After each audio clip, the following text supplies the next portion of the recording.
भारत और पूरे विश्व में बहुत सुंदर महिला दिवस मनाया जा रहा है। सो इस विमेंस डे के पावन अवसर पर आप सभी भक्तों को शुभकामना। वैसे विचार किया जाए तो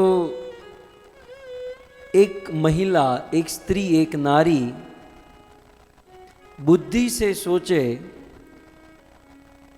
तो समझ से एक व्यक्तित्व है, और यदि प्रेम से सोचे तो महिला, एक स्त्री, सुंदर और सरल अस्तित्व है।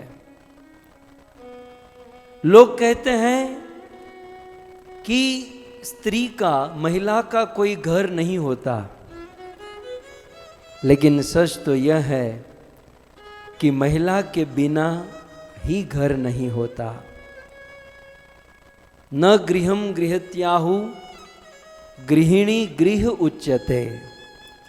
जिस घर में गृहिणी होती है, महिला होती हैं, स्त्री होती हैं, उसी घर को घर कहा जाता है।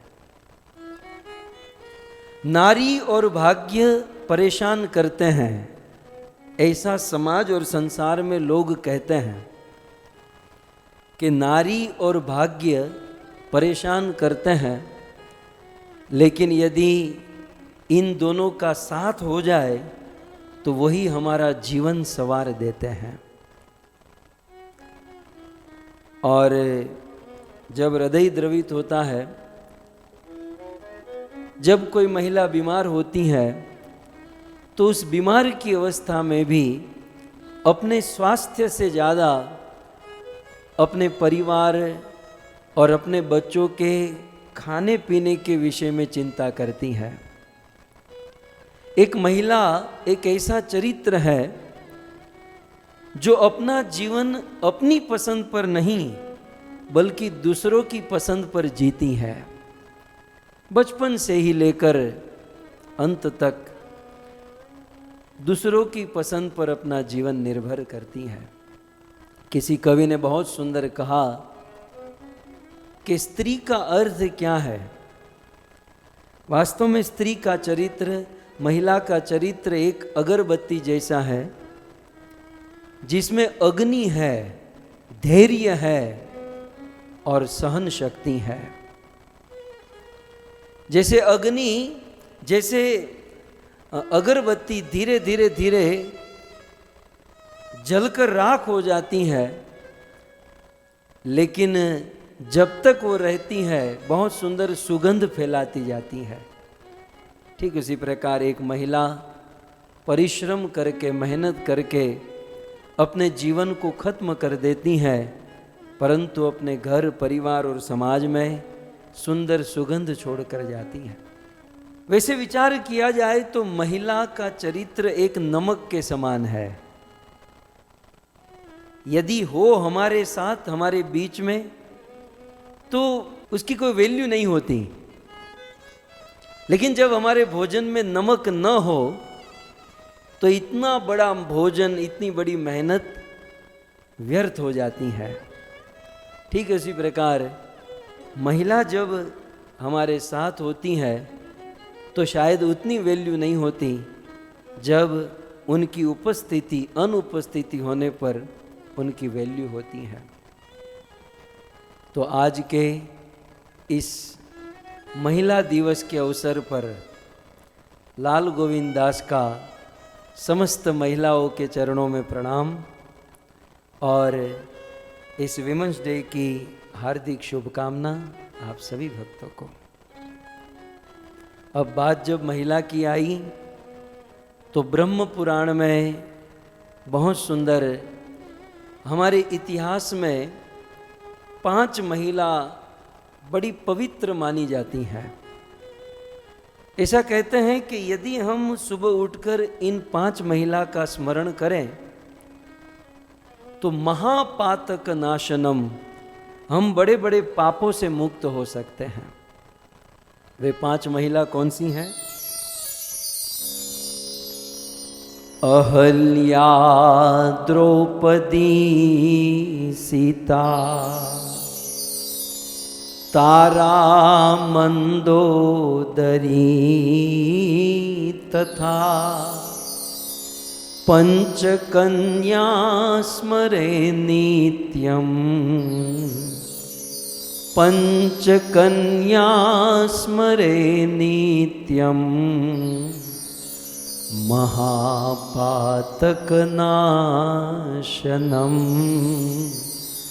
महापातकनाशनम।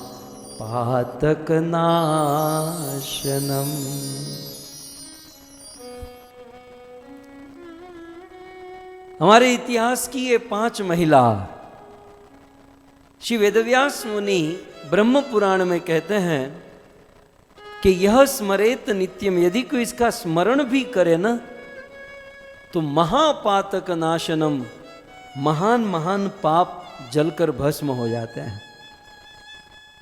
तो जब आज महिला दिवस है, विमेंस डे है, तो इस अवसर पर हम इन 5 महिलाओं का स्मरण करें। यूं तो हमारा जीवन जो है ना, वास्तव में एक स्त्री, एक महिला की कृपा से ही आगे बढ़ता है। इस दुनिया में चाहे कितना भी बड़ा डिवोटी क्यों न हो, कितना भी बड़ा शूरवीर क्यों न हो, या कोई साधु या सन्यासी ही क्यों न हो, एक महिला के गर्भ से और उनके संस्कार से ही जन्म लेता है। सो ऐसी इतिहास की 5 महिला, जिनमें प्रथम है अहल्या। 5 पंच कन्या में प्रधान कन्या, प्रथम कन्या है अहल्या। इसका एक कारण यह भी है कि इन सभी कन्याओं में से अहल्या का जन्म सबसे पहले हुआ। सृष्टि के प्रारंभ में सबसे पहले ब्रह्मा जी से ही माता अहल्या का जन्म हुआ। और जब ब्रह्मा जी ने मां अहल्या को प्रकट की तो देखा कि बहुत सुंदर इनका रूप है। इंद्र समेत समस्त देवताओं के मन में इच्छा कामना हो गई कि ये अहल्या तो हमें ही प्राप्त होनी चाहिए। परंतु माता अहल्या का विवाह गौतम ऋषि के साथ हुआ। गौतम ऋषि के साथ बहुत सुंदर आश्रम में माता अहल्या रहने लगी, लेकिन इंद्र के मन में वह भावना पहले से ही बनी थी कि मुझे अहल्या चाहिए, अहल्या के साथ मेरा जीवन होना चाहिए। गौतम ऋषि रोज सुबह मुर्गे की आवाज सुनकर ब्रह्म मुहूर्त में स्नान करने चले जाते और अपना गायत्री, संध्या, जाप आदि, कीर्तन आदि करते हैं। एक दिन इंद्र छल कपट करके स्वयं मुर्गे का आवाज निकाले गौतम ऋषि स्नान करने चले गए, और दूसरी ओर इंद्र ही गौतम ऋषि का रूप लेकर उस आश्रम में आ गए। बेचारी अहल्या कुछ समझ नहीं पाई। कुछ देर के बाद जब गौतम ऋषि वापस आए और इंद्र उस आश्रम से बाहर निकले, गौतम ऋषि ने देखा कि ये मेरे जैसा रूप किसने धारण किया है, कुछ तो गड़बड़ है। सो गौतम ऋषि अंदर गए और अहल्या को पूछे, सच सच बताओ अभी घर पर कौन आया था। बेचारी निर्दोष अहल्या तो अवाक रह गई कि बोले ये मेरे पति हैं, तो अभी अभी जो मेरे पति के रूप में था वो कौन था। कुछ बोल नहीं पाई। गौतम ऋषि कहते बोलो कौन था, कौन था। अहल्या बोल नहीं पाई, पत्थर की तरह खड़ी है। गौतम ऋषि आक्रोश में आए, श्राप दे दिए, पत्थर की तरह खड़ी हो, मैं तुम्हें श्राप देता हूं, तुम पत्थर बन जाओ। दूसरी ओर इंद्र को श्राप दे दिया कि तुम्हारे शरीर में 1000 छिद्र हो जाए, जिससे तुम जितने भी पुण्य करते हो वे सारे पुण्य उस छिद्र से बाहर निकल जाए। अहल्या ने अपने पति के श्राप को शिरोधार्य कर लिया। आज महिला दिन है तो प्रथम स्थान अहल्या का है, माता अहल्या से हमें सीखने लायक जो सबसे बड़ी वस्तु है वो है धीरज। पति ने जब श्राप दिया तो न उस पर क्रोध किया, न उससे डिवोर्स किया, न कुछ नहीं। माता अहल्या ने धीरज धारण की और धीरज रखकर वो शिला का रूप, पत्थर के रूप में अपने घर के प्रांगण में बैठ गई। भक्तों, भूल जो है ना सबसे हो सकती है। यद्यपि माता अहल्या की भूल नहीं थी, लेकिन फिर भी भूल सबसे होती है। लेकिन उस भूल को स्वीकार करना, ये साधु का स्वभाव, ये भक्त का स्वभाव होता है। अहल्या से भूल हुई और अहल्या उस घर के प्रांगण में बैठी। किसी ने कहा, अहल्या तुम घर के प्रांगण में क्यों बैठी हो?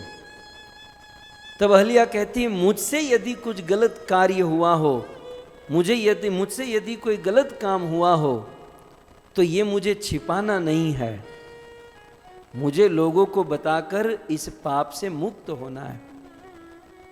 किसी ने कहा, लेकिन अहल्या तुम मार्ग में बैठी हो, लोगों की ठोकर लगेगी।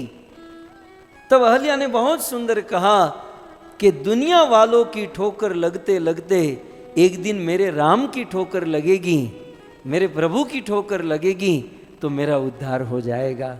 यह सोचकर अहल्या उस घर के प्रांगण में पत्थर बनकर बैठी है।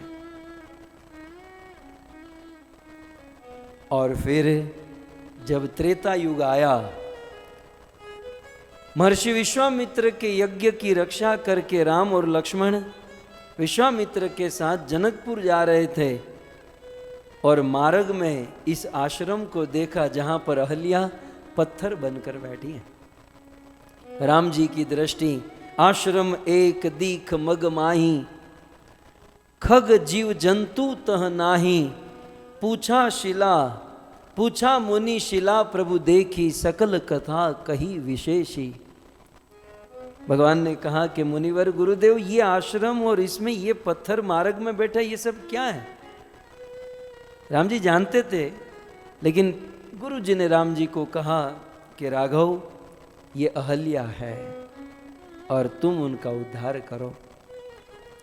भगवान श्री रामचंद्र अहल्या के पास जाते हैं और अपना सुंदर चरण ऊपर करते हैं और राम जी अपना चरण उस अहल्या के मस्तक पर, उस शिला पर, उस पत्थर पर रखते हैं।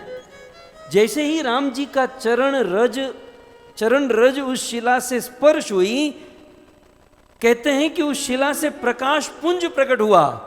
पर सद पद पावन शोक नसावन, प्रकट भई तब पुंज सही, देखत रघुनायक जन सुखदायक, सन्मुख होई कर जोर रही। पर सद पद पावन, चरण स्पर्श होते ही प्रकट भई, उस पत्थर से सुंदर स्त्री का रूप धारण करके प्रकट हुई और देखत रघुनायक निरंतर एक दृष्टि से भगवान रामचंद्र को देखने लगी। अति प्रेम अधीरा पुलक शरीरा, मुख नहीं आवत वचन कहीं। अनंत वर्षों से पत्थर बनकर बैठी थी अहल्या। जब राम जी ने उनका उद्धार किया, राम जी का दर्शन हुआ, अहल्या को रोमांच होने लगा, आंखों से अश्रु की धारा बहने लगी। बोलना तो चाहती थी बहुत कुछ, लेकिन बोल नहीं पाई। धीरज धारण करके फिर प्रभु रामचंद्र की सुंदर स्तुति करने लगी। और राम जी ने कहा, तुम्हारी कोई इच्छा? बोले, मेरी कोई इच्छा नहीं है प्रभु, और मैं तो आज मेरे पति को धन्यवाद देना चाहती हूं। मुनि श्राप जो दीना, अति भल कीना। इस संसार में जब कोई पति डांटते हैं, क्रोध करते हैं, तो देवी जी रूठ कर चली जाती है, लेकिन धन्य है अहल्या नारी। कहती है, मेरे पति ने, इनके पति ने डांटा नहीं था, श्राप ही दे दिया था कि पत्थर हो जाओ। लेकिन अहल्या उसे पॉजिटिव वे में लेकर कहती हैं कि प्रभु, मेरे पति ने मुझ पर जो अनुग्रह किया अद्भुत, क्योंकि मुनि श्राप जो दीना, अति भल कीना, परम अनुग्रह में माना। अनंत जन्मों तक ध्यान धर्म करने पर भी जिस प्रभु का दर्शन नहीं होता, उस प्रभु का दर्शन मेरे पति के श्राप से मुझे प्राप्त हो गया। राम जी कहते हैं कोई फिर भी मांगो। अहल्या कहती हैं कि प्रभु आप तो कहते हो मांगो, लेकिन मैं इतनी अभागी नारी हूं कि मुझे मांगना भी कहाँ आता है, मुझे मांगना ही नहीं आता, मैं क्या मांगू आपसे। लेकिन अहल्या ने भ्रमर को याद किया। हे प्रभु, जिस प्रकार से एक भ्रमर कमल की पराग में अनुराग होकर निरंतर कमल की पराग में आसक्त होता है और उसे छोड़ता नहीं है, ठीक उसी प्रकार मेरा मन रूपी भ्रमर आपके चरणों में आसक्त रहे, आपके चरण अमृत का पान करता रहे, आप ऐसा आशीर्वाद दे दीजिए। भगवान ने भक्ति का आशीर्वाद दिया और कहा, अहल्या, जवानी में ही तुम्हारे पति से तुम्हारा विरह हुआ ना, तुम चिंता मत करो, मैं तुम्हें तुम्हारे पति के लोक में भेजूंगा और वहां जाकर तुम दोनों मेरी सेवा करोगे। भगवान ने आशीर्वाद दिया और अहल्या का उद्धार हुआ। सो श्री अहल्या माता की। तो आज वुमेन्स डे के महिला दिवस के इस पावन अवसर पर पंच कन्या का वर्णन ब्रह्म पुराण में हुआ है। प्रथम कन्या है अहल्या। मैं संक्षिप्त में आपको, क्योंकि स्मरण करना तो बनता है और इससे संसार की सभी माताओं का स्मरण हो रहा है, सभी महिलाओं का स्मरण हो रहा है। और जो महिला है उसे एक आदर्श, एक आइडल मिलता है कि हमारा जीवन भी कुछ इस प्रकार से होना चाहिए। फिर पंच कन्या में द्वितीय स्थान, दूसरा स्थान है द्रौपदी का। द्रौपदी जो पांचाल देश के राजा द्रुपद की कन्या थी। महाराज द्रुपद के अग्नि रूपी यज्ञ से यह कन्या प्राप्त हुई थी। वैसे द्रौपदी का चरित्र महाभारत भागवत में तो अनंत रूप से वर्णन है, लेकिन संक्षिप्त में यदि मैं आपको कहूं तो माता द्रौपदी से मुझे जो, वैसे बहुत कुछ है, बहुत सारे गुण हैं द्रौपदी मैया में, लेकिन मुझे भागवत के अनुसार यदि मैं आपको कहूं तो द्रौपदी जी से दो गुण लेने लायक हैं। एक तो है क्षमा करना। श्रीमद् भागवत के प्रारंभ में प्रथम कथा एक नारी, एक महिला की है और वो महिला है द्रौपदी। भागवत का ओपनिंग ही द्रौपदी से होता है और द्रौपदी का अद्भुत चरित्र श्रीमद् भागवत में वर्णन हुआ है। भक्तों, जब दुर्योधन ने, जब पांडवों ने कौरवों की सारी सेना को मार दिया और अंत में दुर्योधन बचा था, तो भीम की गदा से दुर्योधन की भी मृत्यु हो गई। और अब जब दुर्योधन अंतिम क्षण गिन रहा था, तब अश्वत्थामा अंधेरी रात को, पांचों पांडव सोए हुए थे, तो अश्वत्थामा यह सोचकर कि मैं सोए हुए पांडवों का मस्तक काटूंगा, लेकिन पांडवों का नहीं, पांडवों के 5 बच्चों का मस्तक काट दिया। ये पांचों छोटे छोटे बालक द्रौपदी के थे और दूसरे दिन उठकर द्रौपदी ने देखा पांचों बालक की हत्या हो गई। अर्जुन को क्रोध आया, प्रतिज्ञा की कृष्ण और अर्जुन अश्वत्थामा का पीछा किए और पशुवत पाश बंधम, अश्वत्थामा को पकड़कर बांधकर द्रौपदी के चरणों में लाकर रख दिया। कहा, द्रौपदी ये रही तलवार, अश्वत्थामा का धड़ से मस्तक अलग करो, क्योंकि यही तुम्हारे 5 पुत्र का हत्यारा है। अब द्रौपदी का जीवन देखो। द्रौपदी क्षत्रियाणी थी, चाहती तो अश्वत्थामा को मार सकती थी, इसमें तनिक पाप भी नहीं था, लेकिन धन्य है ये महिला भक्तों। उस समय द्रौपदी ने कहा कि नहीं, हमें अश्वत्थामा को क्षमा कर देना चाहिए।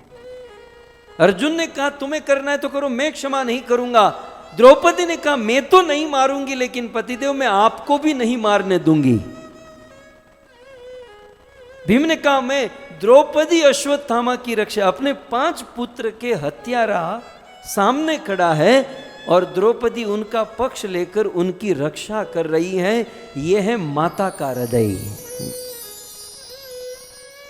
यह है क्षमा की भावना। हमें 5 पुत्र की हत्या छोड़ो, हमें कोई 5 गाली भी दे देना, केवल गाली है, फिर भी हम किसी को नहीं छोड़े हैं।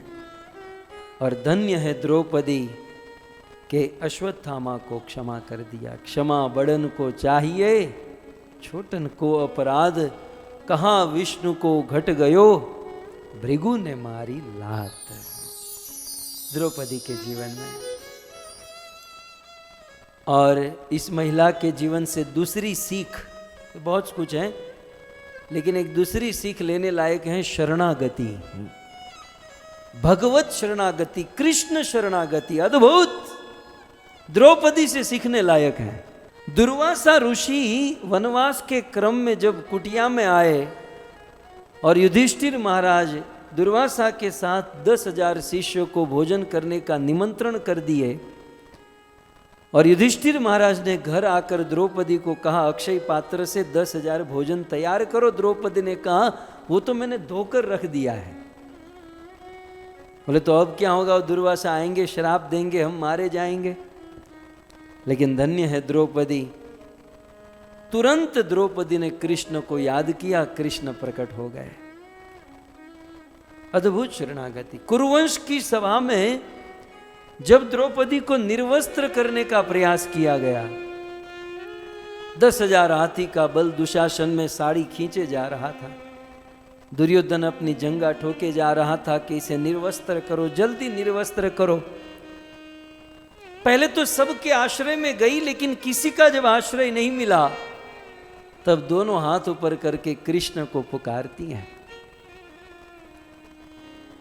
मुरारी मेरो क्या बिगड़े गो, ए मुरारी मेरो क्या बिगड़े गो, जाएगी लाज तिहारी, जाएगी लाज तिहारी, मुरारी मेरो क्या बिगड़े गो। हे मुरारी, हे कृष्ण, अब मुझे मेरी चिंता नहीं है।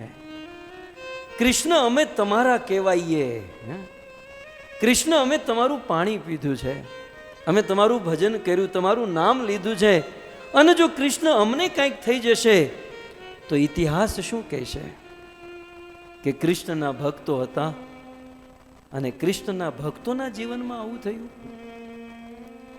कृष्ण मुझे अब मेरी चिंता नहीं है, लेकिन आज यदि मेरी लाज चली गई न तो ये मेरी लाज नहीं, ये तेरी लाज जा रही है। दीन दयाल सुनी जब ते तब ते, मन में कछु ऐसी बसी है, तेरो कहाई के जाऊं कहाई, अब तेरे ही नाम की फेंट कसी है, तेरो ही आसरो एक मलोक, नहीं कोई मन में दूजी जसी है। हे हो मुरारी, पुकारी कहूं, अब मेरी हंसी नहीं तेरी हंसी है। कृष्ण, अब मेरी हंसी नहीं है, जगत मुझ पर नहीं हंसेगा, जगत तुझ पर हंसेगा कि कृष्ण के भगत थे, कृष्ण के आश्रित थे और ऐसी स्थिति हो गई। मुझे इस बात की चिंता है। अद्भुत शरणागति द्रौपदी की। और उसी समय अवतार तो बहुत देखे होंगे, नरसिंह, वामन, वराह, परशुराम, लेकिन द्रौपदी के पुकारने पर कृष्ण ने वस्त्र अवतार धारण कर लिया। वस्त्र अवतार, ये भी कोई अवतार बनता है, लेकिन वस्त्र अवतार कृष्ण ने ले लिया। वो दुशासन थक गया, दुशासन के मुख से फेन निकल गए, मूर्छित होकर गिर गया, साड़ी समाप्त नहीं, क्योंकि अनंत भगवान अनंत वस्त्र अवतार धारण किए थे। हमारे देश की महिला धन्य है भक्तों, हमारे देश की महिलाओं के चरित्र से भगवान को धरती पर आने की इच्छा होती है। आज ऐसी ही महिलाओं का स्मरण श्रीमद् भागवत जी के माध्यम से हम सब कर रहे हैं इस महिला दिवस के अवसर पर। संक्षिप्त में यदि आगे बढ़ूं तो तीसरी कन्या है देवी सीता। अब ब्रह्म पुराण में भी पंच कन्या का वर्णन है और अन्य पुराण में भी पंच कन्या का वर्णन है। तो ये दोनों पुराण में एक कैरेक्टर में थोड़ा सा अंतर है। ब्रह्म पुराण में तीसरी कन्या के रूप में सीता जी का नाम है, किसी अन्य पुराण में सीता जी के बदले माता कुंती का नाम है। तो सीता जी समझो, कुंती जी समझो, ये दोनों ऑल्टरनेट हैं। तो पंच कन्या में तीसरा स्थान देवी सीता और कुंती महारानी का है। देवी सीता रावण ऋषि मुनियों से टैक्स लेता था। ऋषि मुनियों के पास धन नहीं होने के कारण ऋषि मुनियों का खून लेता था और एक घड़े में भरता था। ऋषि मुनियों ने श्राप दे दिया कि हमसे टैक्स ले रहा, हमारा खून जमा कर रहा है, यही खून तेरे मृत्यु का कारण बनेगा। रावण डर गया। वो जो ऋषि मुनि का खून वो जो था उस घड़े में, उसे भूमि में गाड़ दिया। कई वर्षों के बाद जनक जी सोने के हल से जब खेती करने लगे, वो हल फंसा, खुदाई हुई, उस घड़े से सुंदर कन्या का जन्म हुआ और वो कन्या और कोई नहीं, जगत जननी माता सीता है। श्री सीता महारानी की।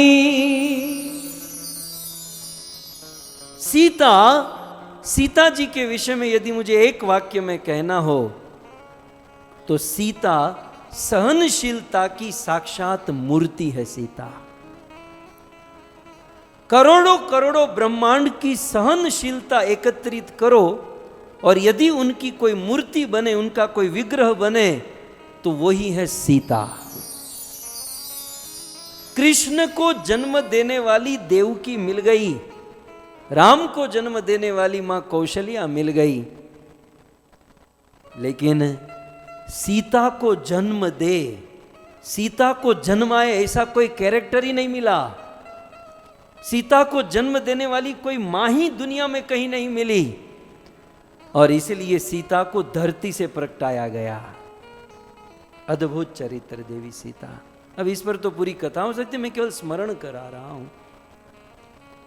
और पंच कन्या में अन्य पुराण के अनुसार तीसरा स्थान देवी कुंती का है। तो कुंती का चरित्र भी ऐसा ही है। दोनों के चरित्र से सीखने लायक है सहन शक्ति। क्या सहन शक्ति है इनकी।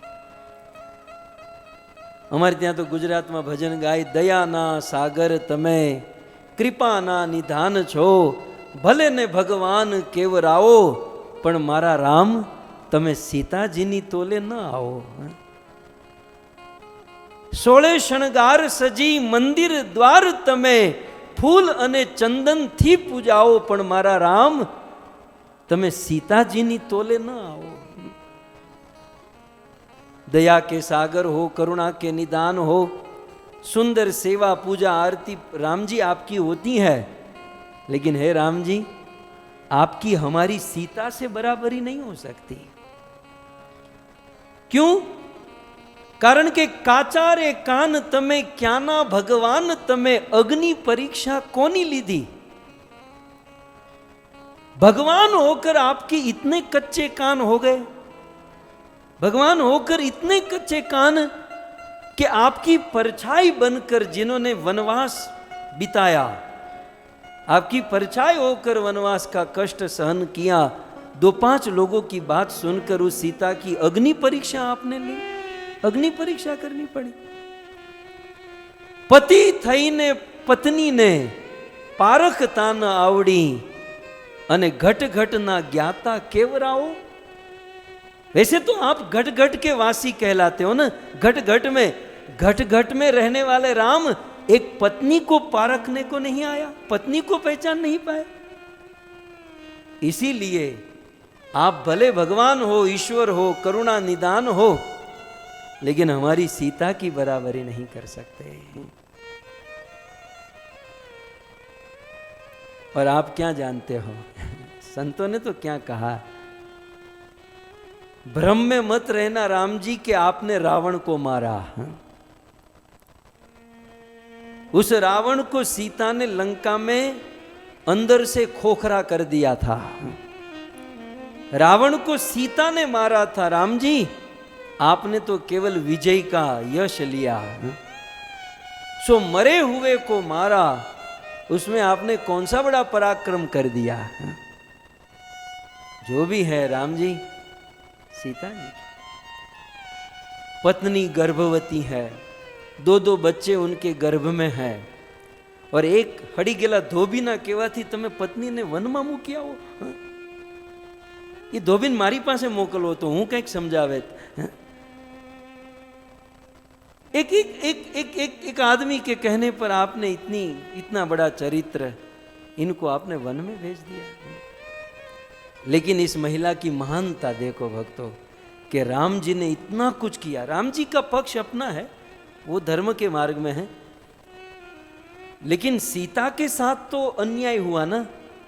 पर्सनली सीता जी के साथ तो अन्याय हुआ, लेकिन 30 पर भी सीता जी ने मन में भी राम जी का दोष नहीं देखा, मन में भी राम जी को दोष नहीं दिया।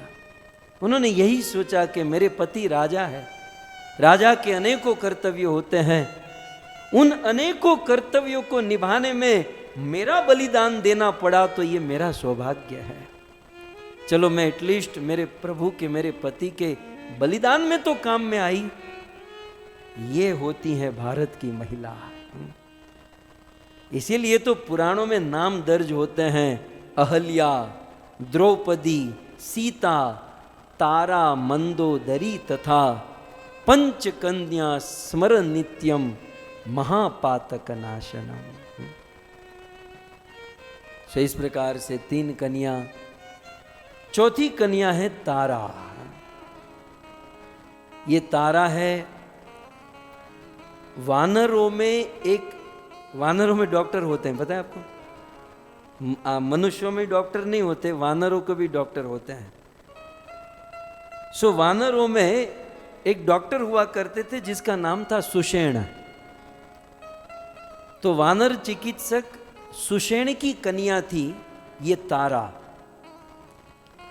और फिर आगे चलकर किष्किंधा क्षेत्र की रानी बनी और वानर राज बाली की पत्नी हुई, और इसी तारा का पुत्र हुआ अंगद। अंगद जानते हो? अंगद मारो फेवरेट पात्र है। अंगद को जब भेजा लास्ट रावण के साथ युद्ध करने के लास्ट में, केवल एक युद्ध से पहले और एक ट्राई कर लेते हैं, अंगद को भेजा। अंगद गया सीधा रावण के पास, ये तारा का बेटा। अब जब अंगद गया ना लंका में, तो अंगद को देखकर सब लोग साइड में। अंगद ने सोचा कि मैंने सोचा था रावण की लंका में असुर रहते हैं, बहुत डिस्टर्ब करते हैं, तो सब दूर भाग रहे हैं। लेकिन अंगद कहाँ जानते थे कि लंका वासी ये सोच रहे थे कि इसके पहले जो आया था वानर हनुमान जी, बोले इसी टाइप का था दिखने में, थोड़े से हम भीड़ गए, हमारी पूरी लंका को जला दिया। अभी रिन्यूएशन कंप्लीट हुआ है, जो आनी झपेटे चढ़शु અને ફરીથી જો આપણા ઘરને સળગાવી દે તો આખું જીવન રિન્યુએશનમાં જ વયું જશે। तो यहाँ इसको छोड़ दो भाई, इसको जाने दो जहाँ जाना है। अंगद जी सीधे रावण के पास। अंगद जी ने रावण की सभा में जाकर प्रवचन किया, रावण नहीं माना। रावण कहता मैं युद्ध करूंगा। अंगद कहता तू क्या, हमारे प्रभु से तू क्या युद्ध करेगा? रावण, मैं मेरा पांव यहां पर चांप देता हूं, ये तेरी सभा में तेरे जितने भी अनुचर हैं मेरे पांव को हिला कर दिखाए, राम जी हम लोग सीता को यहीं पर छोड़कर चले जाएंगे। बंदे में कितना कॉन्फिडेंस होगा, कितना कॉन्फिडेंस होगा। सीता जी को दाव पर चढ़ा दिया इस आदमी ने। लेकिन मोरे मन प्रभु अस विश्वासा, राम ते अधिक राम कर दासा। विश्वास होता है ना अपने प्रभु पर, चरण चाप दिया, हिला कर दिखाओ। रावण ने अपनी बुद्धि यूज कर दी, बोले इनका पांव हिल गया ना तो युद्ध बुद्ध करना नहीं पड़ेगा, सीता जी मिल जाएगी, चलो चलो चलो इसका पांव हिलाओ। 1 बाय 1 सब लोग आने लगे। जब किसी से अंगद जी का चरण नहीं हिला तब रावण ने सोचा चलो मैं ही हिला देता हूं ताकि युद्ध न करना पड़े। जब रावण आया, अंगद जी के चरणों में गिरा। अंगद जी कहते रावण, चरण ही पकड़ना है तो मेरा क्यों पकड़ रहा है, राम जी का पकड़, तेरा कल्याण हो जाएगा। दुनिया में कुछ लोग होते हैं ना, सबके आगे झुकेंगे लेकिन भगवान के आगे नहीं झुकेंगे। उनमें से एक रावण था। तो भक्तों, यह है तारा। इस तारा के विषय में, चौथी महिला जो है, इनके विषय में कहा गया कि जब राम जी ने इनके पति बाली का वध किया तो कहते हैं, तारा विकल देखी रघुराया, दीन ज्ञान हरि लीन्ही माया, उपजा ज्ञान चरण तब लागी, लीने सी परमा भगति बरमा।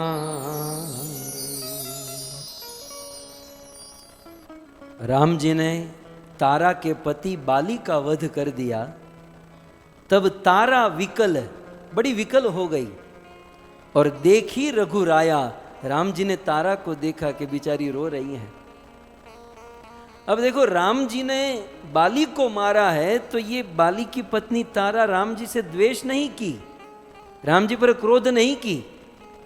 राम जी को देखकर दोनों हाथ जोड़कर कहती हैं, दीन ज्ञान, कृपया करके मुझे ज्ञान दीजिए। राम जी ने ज्ञान दिया और तारा का दुख हर लिया। और इस तारा को जब ज्ञान हुआ तब राम जी के चरणों में गिरी और राम जी से भक्ति का वरदान पा गई। तो इस प्रकार से चौथी महिला हुई मां तारा। और पांचवी महिला है मंदोदरी, अद्भुत पात्र, लेकिन ये चरित्र समझने लायक है। मंदोदरी, मां मंदोदरी पंच कन्याओं में से एक, स्मरण करने लायक ये कन्या है। मई असुर था, मई असुर और हेमा नाम की अप्सरा की कन्या हुई मंदोदरी। हेमा नाम की अप्सरा और मई असुर की बेटी हुई मंदोदरी। और आगे चलकर इनका विवाह रावण की मुख्य पत्नी थी, वैसे बहुत सारी पत्नी थी लेकिन मुख्य पत्नी थी मंदोदरी। और रावण को मंदोदरी से 3 पुत्र हुए। मंदोदरी के 3 पुत्र, एक मेघनाद, अद्भुत बेटा था ये, दूसरा था अतिकाया और तीसरा था अक्षय कुमार। तो मंदोदरी के 3 बेटे थे। मंदोदरी से लेने लायक शिक्षा क्या है? मंदोदरी ने अपने जीवन में सांसारिक धर्म भी परम चरम सीमा पर निभाया और आत्मा का धर्म, भगवत धर्म भी बहुत परम चरम से निभाया। मंदोदरी रोज रावण को समझाती थी, पतिदेव आप बहुत अच्छे हो, बड़ी नम्रता से। रामायण में बहुत विस्तार से वर्णन है, ये मंदोदरी की पूरी कथा हो सकती है। बड़ी विनम्रता से कहे, नाथ मैं आपकी पत्नी हूं, मैं आपके सामने क्या बोल सकती हूं, लेकिन दोनों हाथ जोड़कर निवेदन करती हूं कि आप बहुत अच्छे हो, लेकिन आपसे एक गलती हो गई। जगतनी मात ने ल्यावी ने नाथ, ते विश्वना नाथ ती वैर कीधु। जगत की मां को अपने घर पर लाकर रखा है, वो सीता नहीं, वो आग है। जाने अनजाने में यदि आग को पकड़ोगे वो जलाकर ही छोड़ेगी। तो अभी भी मैं कहती हूं कि आप सीता जी को छोड़ दीजिए। मंदोदरी रोज मनाती थी। रामायण में तो 3 बार ये जिक्र हुआ है, 3 बार मंदोदरी का रावण को प्रवचन किया गया है। और मंदोदरी ने इतना प्रवचन किया, मंदोदरी का प्रवचन सुन लेते हैं थोड़ा सा। सकल नयन कह जुग कर जोरी, सुनहु प्राणपति बिनंती मोरी, कंत राम विरोध परिहरहूं, जानी मनुज जनी हठ मन धरहूं। सजल नयन, आंखों में आंसू है। आज की पत्नी की तरह नहीं दांत दबाकर क्रोध करते हुए, तमे तो कहीं कामना नहीं, तमे कहीं करता नहीं, तमारा कहीं लेवानू नहीं, ऐसा नहीं। सजल नयन, आंखों में आंसू है, दोनों हाथ जोड़कर सुनहूं प्राणपति बिनंती मोरी, है प्राणपति मेरी विनंती सुनिए, कंत राम विरोध परिहरहूं। राम के साथ जो विरोध है ना, उससे आप मुक्त हो जाइए। राम से विरोध मत कीजिए, क्योंकि राम मनुष्य नहीं है। तुम राम को मनुष्य मानते हो, पतिदेव, ये आपकी बहुत बड़ी गलती है।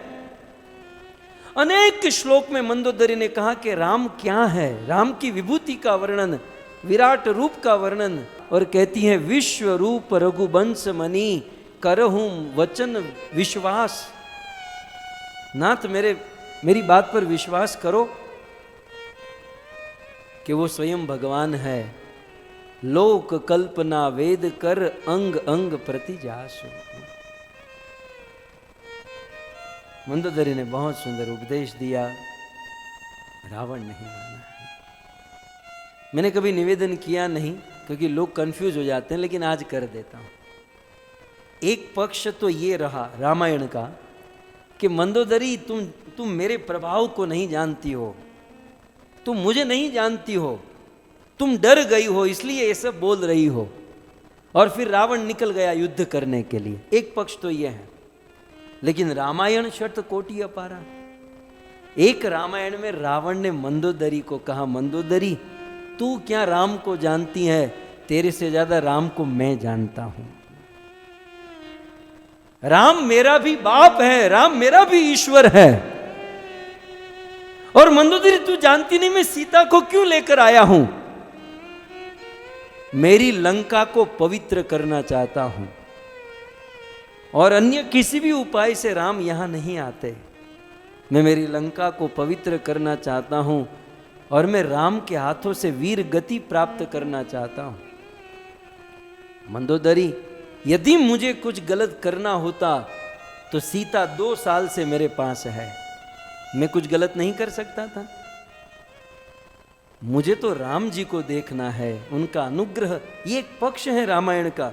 रामायण तो शतकोटि, आप कभी सुनिए। रावण का पॉजिटिव पक्ष भी बहुत सुंदर है, लेकिन मैं अभी समाज में शुरू करूंगा तो लोग कहेंगे ये क्या शुरू किया है, रावण विलन को ये हीरो क्यों बना रहा है। लेकिन ये सब समझना चाहिए, भक्तों को ये आस्वादन करने का विषय। मुझे यहाँ पर इस पंचकन्या में 5वीं कन्या मंदोदरी है, इसे लेकर एक ही पॉइंट कहना है कि कभी कभी किसी महिला के पति में रावण नहीं होता, रावण की वृत्ति होती है। 1% 2% रावण का थोड़ा सा प्रभाव होता है, 2-5%, ज्यादा तो नहीं कह सकता। भजन नहीं करते, केवल मोह माया में लगे रहते हैं, 2-5%। तो उस समय पत्नी का कर्तव्य क्या है, मंदोदरी की तरह वे अपने पति को समझाए, प्रेम से, विनम्रता से, आदर से पति को समझाए, अपना पूरा प्रयास करे समझाने में। और फिर पति न समझे, न माने, भगवान से द्वेष करे, उनकी मृत्यु हो जाए, वो उनके कर्म है, लेकिन पत्नी अपना कर्म न चूके। ऐसा नहीं कि मंदोदरी ने रावण को समझाया, रावण मान गया, मंदोदरी सक्सेस हो गई। मंदोदरी की बात रावण नहीं माना, फिर भी मंदोदरी का नाम यहां पर दर्ज हो गया। हमारी बात हमारे घर वाले, समाज वाले, पति माने न माने, ये अलग बात है, इससे कोई मतलब नहीं है। लेकिन हमारा कर्तव्य बनता है, क्योंकि हम उनके रिलेटिव हैं, हमारा संबंध है, इसलिए हम उनको सत्य से अवगत कराए। ऐसा थोड़ी ना मंदोदरी की बात रावण मान गया इसलिए मंदोदरी का नाम यहां आ गया, नहीं, ये तो फेल है ना। लेकिन हां, मंदोदरी ने अपना कर्तव्य निभाया। हमें आपको यही करना है। हम सब घर संसार गृहस्थी में रहने वाले लोग हैं, और कभी कभार ऐसा कोई चरित्र हमारे परिवार में हमारे निकट आ जाए तो हमें भाव और प्रेम से समझाना चाहिए, यही हमारा धर्म और हमें हमारे भक्ति के मार्ग में लगे रहना चाहिए।